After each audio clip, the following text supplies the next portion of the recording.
Okay, so you're juggling everything, right? Work, life, and maybe you feel you should know more about what's happening, especially with new property developments. Today, let's focus on one that's been making waves, One Marina Gardens. You've probably seen the name, maybe some flashy pictures, but what's the real story behind it? Is it a smart investment, maybe a future home, or, something you can just skip? Exactly. We're going to take a proper look at One Marina Gardens, OMG, as some Yeah. call it. It's a 99-year leasehold integrated development right next to Marina South MRT and Gardens by the Bay, which is, well, pretty prime. We've got 937 residential units, plus commercial stuff too, shops, restaurant, even childcare. Prices, they start from $1.16 million. And to really understand it, we've looked at property reviews, a TikTok analysis, even a detailed YouTube video review. So different angles. Our goal today is simple.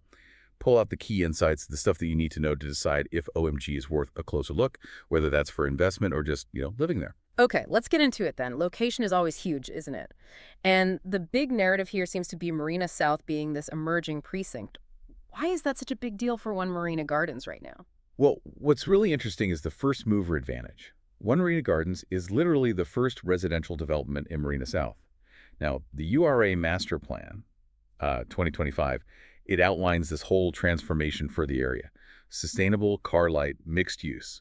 They're planning around 10,000 homes eventually. Wow, 10,000 homes. So being the first one in. Exactly. It could mean that those early buyers, well, they potentially stand to see the strongest gains as the area matures and, gets built out. It's like buying into a neighborhood just before its major glow up. Right, getting in on the ground floor of something potentially big. What does that URA vision actually look like on the ground? So they're talking about a 10-minute neighborhood. The idea is basically everything you need, day-to-day shops, transport, maybe even work, is within a 10-minute walk. They're also planning underground links, connectors to the MRT stations and Gardens by the Bay, plus community spaces, parks, focusing heavily on sustainability and the infrastructure. Okay. And when is all this supposed to happen? The timeline. Well, they're targeting completion progressively from 2028 onwards. So if you're thinking about a short-term investment, like a 4-year flip, that's definitely something to factor in. The full impact, the complete neighborhood feel, and maybe the biggest jump in value might take a bit longer to fully realize. Makes sense. You need the actual shops and pathways to be there, not just on a plan. Okay, let's pivot a bit to the money side. How did the market react initially? How's the pricing perceived? The initial reaction was actually quite strong. At the launch, back in April 2025, about 38% of the units sold. The average price was around $2,953 per square foot. 38% at launch, okay. Who was buying? Mostly Singaporeans, actually. They made up 83% of the buyers. And here's the really interesting part. The smaller units, the 1-beds and 2-beds, priced from roughly $1.16 million up to $2.17 million, they accounted for a huge 83% of those sales. 83% were the smaller units. That screams investor interest, doesn't it? It really does. Especially when you think about the pricing.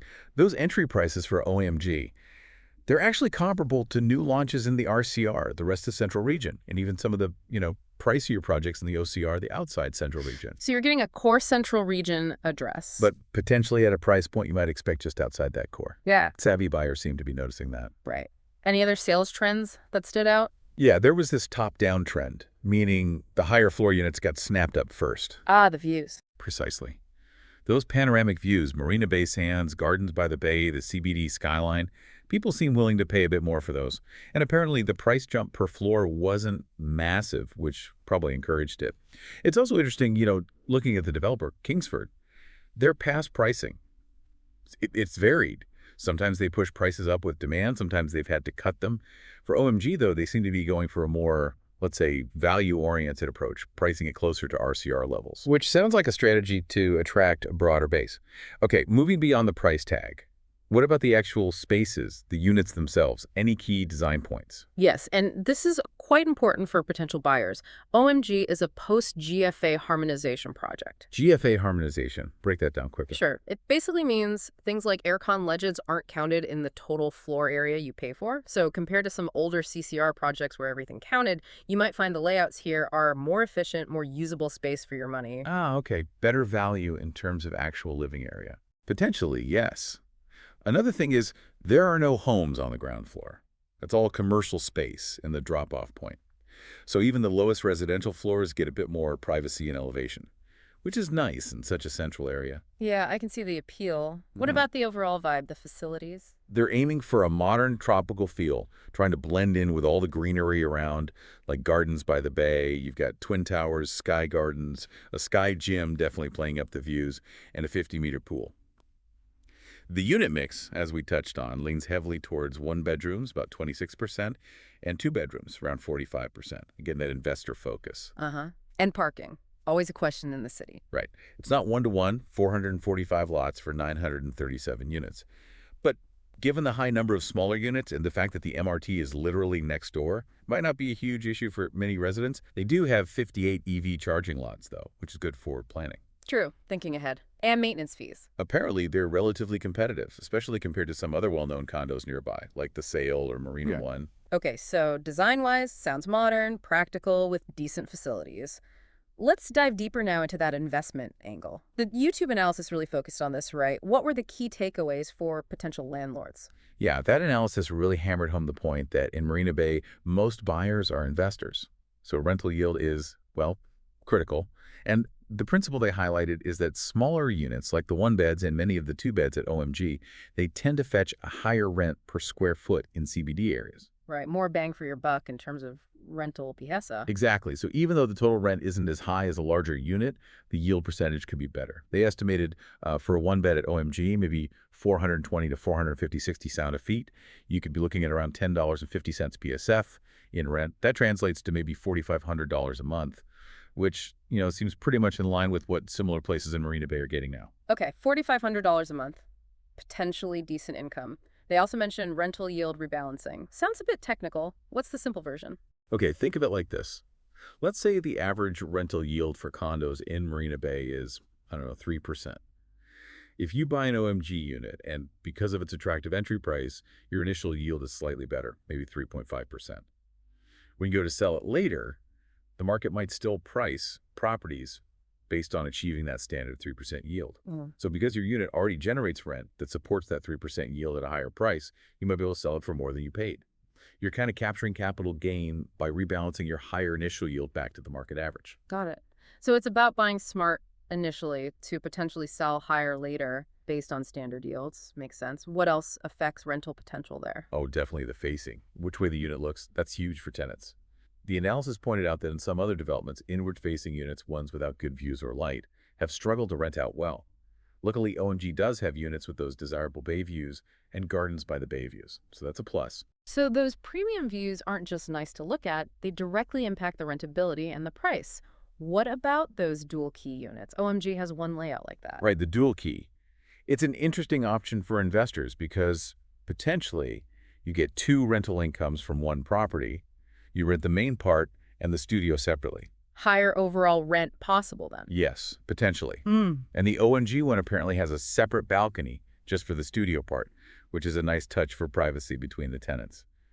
But it's worth remembering, the resale market for dual key units might be a bit more niche compared to standard layouts. Yeah. Something to consider. Okay. And for the bigger units, the 3 beds. For those, again, facing is key. The ones with the best bay views will likely command the highest rent per square foot. OMG has some, but maybe a limited number of those prime 3-bed facings. Then the 4-bed. Anything notable there? Yeah, a slightly surprising detail from the analysis was the 4-bedroom premium unit. It doesn't come with a private lift. Oh. Okay. Is that unusual for luxury condos there? It is quite common in other high-end condos in that specific area. So at its price point, which is over $4.4 million, the lack of a private lift might, affect its appeal for some buyers looking for that level of luxury. Interesting how those specific features matter at different price points. Okay, so lots of potential, but like any investment, there have to be risks too. What did the sources flag as key things to watch out for with OMG? Yeah, definitely a few things to keep in mind. One is what we touched on earlier. Yeah. Developer pricing risk. Kingsford has adjusted prices before based on demand. So those attractive starting from prices might not be what you end up paying for the specific unit you want. Right, the headline price versus the actual price for a good unit. Exactly. Then there's the risk of future competition. What if neighboring plots are sold cheaper later and new projects launch at lower prices? That could potentially undercut OMG's resale value. That's always a risk with new areas, isn't it? It is. However, OMG does have that prime spot right next to the MRT, which is a big advantage. And the URAs generally seemed committed to maintaining land values there. And actually, the flip side could also happen. Future launches might be more expensive, which would actually benefit OMG owners. True, it could cut both ways. Any other considerations? Just maybe the current feel of the area. While Marina South is planned to be residential, right now the immediate CBD area doesn't have that strong, homey residential vibe some owner-occupiers might want. Though again, being right next to gardens by the bay really helps offset that. It provides that green escape. Okay, so it's a calculation, isn't it? Weighing that future potential against the current reality and the usual investment uncertainties. So as we start to pull this all together, what's the final picture emerging from this deep dive into One Marina Gardens? Well, I think in summary, One Marina Gardens looks like a pretty compelling option. A lot of that comes down to being the first mover in a district that's genuinely set for major change and growth. The initial pricing seems attractive, especially for a core central region location. And those smaller, well-designed units clearly appeal to the investor market. Plus, you can't ignore the direct MRT access and being literally steps from gardens by the bay. Those are big ticks for both investors and potential residents. But, as you said, not a slam dunk. There are definitely things you, our listener, need to think about carefully. Absolutely. You really need to be aware of how future developments nearby might play out and, keep an eye on how the developer manages pricing going forward. It really comes down to doing your own due diligence.